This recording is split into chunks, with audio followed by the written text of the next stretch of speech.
somewhere between the pulse of the forest and the silence of the oceans. There exists a truth too vast to name, yet too intimate to ignore. It hums beneath the skin, and once you hear it, nothing feels the same. Jake Sully, now more Na'vi than human in spirit, moves through this living world with a quiet weight on his shoulders.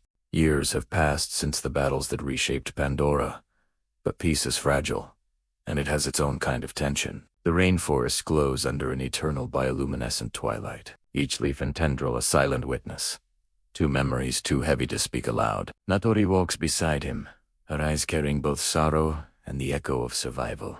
There is a rhythm to her gaze, a way of seeing both the present and the ghost of the past. Their children Loak, Netium, and Tiny Tuktari move through this world with curiosity, unaware that every step is a step along a knife's edge, where wonder and danger are inseparable. The Sky People have not returned in full force, but the residue of their presence lingers. Scattered settlements, whispers of ambition, and the faint metallic scent of intrusion remind the Na'vi that the balance they fight to preserve is delicate. In the human minds left behind, there is still fascination, still desire questions about Pandora that humans are unprepared to understand. And in that desire, a threat simmers, almost invisible, yet unyielding. The family spends quiet moments on the cliffs above the oceans, watching the tides roll with an almost meditative patience. But in those silent frames, there is tension. Loak wrestles with an inner restlessness, a yearning to push beyond the borders of home, drawn to the distant mysteries of the oceans, like an instinct he cannot name. Netium shoulders responsibility with the gravity of one who understands what must be protected. Yet doubts linger, unspoken, about whether duty can ever outweigh the pull of curiosity. Meanwhile, a new character threads into their lives with the softest footsteps, but the most unsettling presence. A young Na'vi exile, carrying stories of destruction and the weight of survival. There is an ambiguity to him, part ally, part mirror of what Pandora could become if its harmony fractures. His gaze lingers on Jake in ways that suggest questions Jake is not ready to answer, and perhaps never will be. Pandora itself becomes a character in this narrative oceans, that glimmer with secrets, forests that breathe with memory, and storms that arrive unannounced as if the planet itself is unsettled by the choices of its inhabitants. Every frame is quiet, yet charged. The camera lingers on a drop of water sliding across a leaf, a shadow crossing a cliffside, a subtle shift in the wind that whispers danger before it speaks. As tensions build, internal conflicts rise alongside external threats. Loak begins to discover that the world is wider than the safe spaces of home, that power and greed exist beyond imagination, and that innocence, once lost, cannot be reclaimed. Jake and Natori confronts the paradox of parenting in a world where survival demands vigilance, yet growth demands trust. And in the distance, the oceans hold creatures and secrets that challenge everything they thought they knew about life, love, and connection. By the final moments of Part 1, a quiet fracture appears in the family's perception of safety. A storm approaches, not just a physical one, but one that will ripple through relationships, beliefs, and the very structure of Pandora. The exile's secrets hint at a force beyond comprehension, and the children's curiosity teeters on the edge between wonder and peril. And then, as the sun dips below the glowing horizon, the narrative pauses not with a crash or a scream, but with a breath held too long, a question hanging in the air, and a subtle, insistent feeling that nothing will ever be the same again.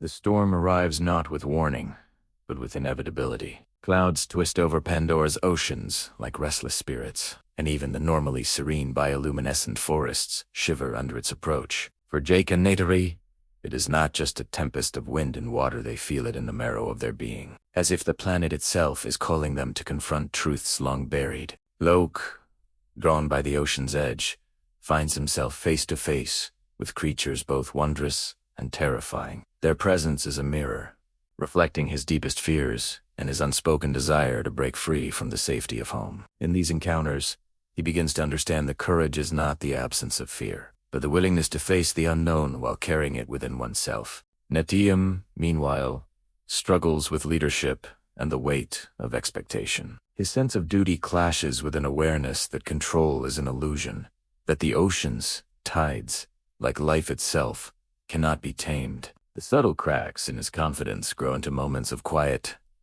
tension each choice, a potential tipping point. And as the family navigates the shifting waters, the exile's presence becomes clearer. His story is not just one of survival, but of warning. Pandora's delicate balance teeters on the edge of disruption, and the children are unwitting actors in a drama much larger than themselves. Jake's journey, in this act, is less about confrontation with the external enemy, and more about confronting the self. Memories of past losses, of choices made under duress, rise on Biden. The question he faces is elemental. Can one truly protect a world without losing the essence of what makes life precious? His eyes linger on the oceans, on the skies. On the forest's end, he begins to see the subtle interconnections he once took for granted.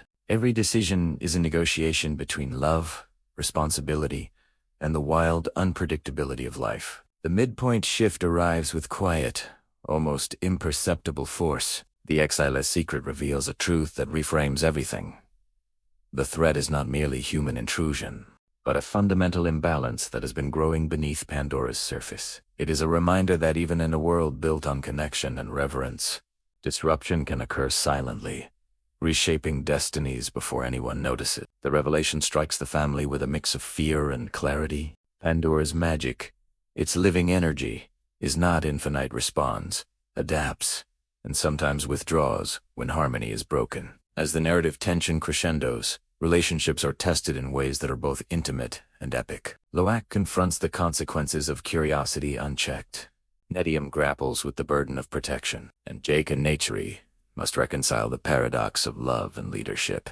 Each character's inner journey unfolds like the currents of the ocean and sin, powerful and ultimately transformative. In the climax, the elements and the creatures of Pandora converge, not in spectacle alone, but in a profound meditation on consequence and choice. Moments of quiet heroism, a gesture, a whispered warning, a decision held in silence carry the same weight as the grand battles. The world responds to intention, courage, and the delicate rhythm of empathy. It is here that the movie's true emotional resonance emerges. The fight is never only against an external force, but against the complacency, fear, and disconnection that can take root in any heart, human or Na'vi. By the final scenes, the family stands together, not in triumph, but in understanding. Pandora is scarred, yet resilient. Its beauty remains, but it asks for vigilance, respect, and a willingness to see beyond oneself. The children, wiser through trials they did not fully comprehend at first, look toward the horizon with eyes open to both danger and possibility. And Jake, once a stranger in this world, realizes that home is not a place, it is a commitment, a state of awareness, a bond to life in all its complexity. The camera lingers on the forests, the oceans, the soft bioluminescence, and in that quiet, reflective moment, the film whispers its final truth to live deeply. We must honor the fragile threads that connect us to each other, to nature, and to the unseen forces that shape our destinies. In the end, Pandora is not conquered, and neither are the characters yet. Both are irrevocably changed, carrying the weight of awareness and the quiet promise that life, in all its forms, is both beautiful and perilous.